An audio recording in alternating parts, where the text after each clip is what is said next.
today that a businessman says that at a closed fundraiser in Vegas a couple weeks ago, he asked you a question about having an Islamic person in your cabinet, and you said that based on the population of Muslims in the United States, that you don't think it would be justified.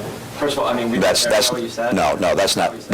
His question was, did I need to have a Muslim in my cabinet to be able to confront radical jihad, and would it be important to have a Muslim in my cabinet? And I said, no, I don't think that you have to have a Muslim in the cabinet to be able to take on a radical jihad any more than during the Second World War we needed to have a Japanese American to help us understand the threat that was coming from Japan or something of that nature. I just rejected that argument, number one. And then number two, I point out that the people who would be part of my cabinet is something that I really haven't given a lot of thought to at this point.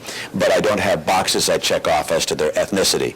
And it's not that I have to have a certain number of each different ethnic groups. Instead, I would choose people based upon their merits and their capabilities. Hi, this is Josh Marshall from TPM Media. It's Wednesday, November 28th, 2007. You know, today's an example of how the news can move really fast. Just Monday, we brought you word that Mitt Romney had said that he wouldn't appoint a Muslim to his cabinet because there weren't enough Muslims in the United States to justify doing so. So yesterday, we followed up with the guy who made that claim, a Muslim-American businessman named Mansour Ijaz. He said, yep, Romney did say it. Then Romney said, no, he didn't say it. Then Mansour Ijaz said, Romney's a liar. So we had a classic he said situation.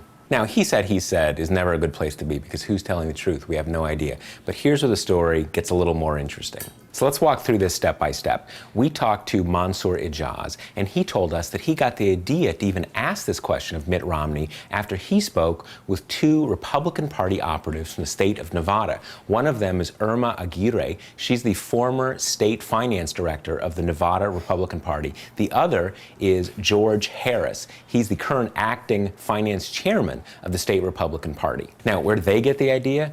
Funny you should ask. It turns out that a couple months earlier, they also had an encounter with Mitt Romney at a Republican Party fundraiser, and Harris asked Romney, hey, with all the bad feelings in the world today between Muslims and the United States, would you consider appointing a Muslim to your cabinet? And Romney's response was, not going to happen. Now, here's where it gets even more interesting. You'll remember that when Mansour Ijaz asked Romney the Muslim cabinet member question, his answer was not enough Muslims in the United States to justify them getting a cabinet position.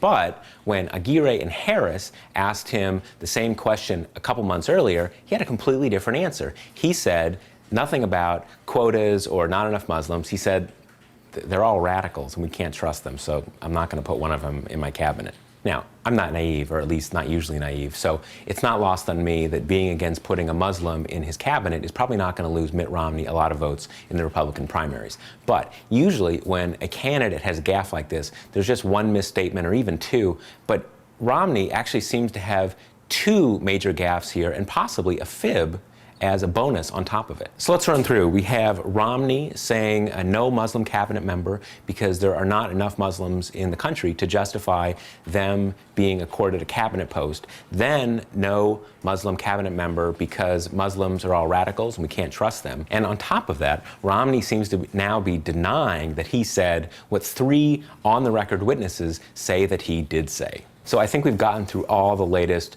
Romney facts. And listen, the thing is, if you also asked Mitt Romney whether he would put a Muslim in his cabinet and you got a different answer, definitely send us an email right now because we want to stay on top of this story. Here's the email address right here. You know what to do. We figured he's probably come up with 70, maybe 80 different answers, and we want to bring you all of them. Now, coming up tomorrow, we're going to bring you a roundup of tonight's Republican YouTube debate. So stay tuned for that tomorrow. I'm Josh Marshall from TPM Media, and we'll talk to you tomorrow.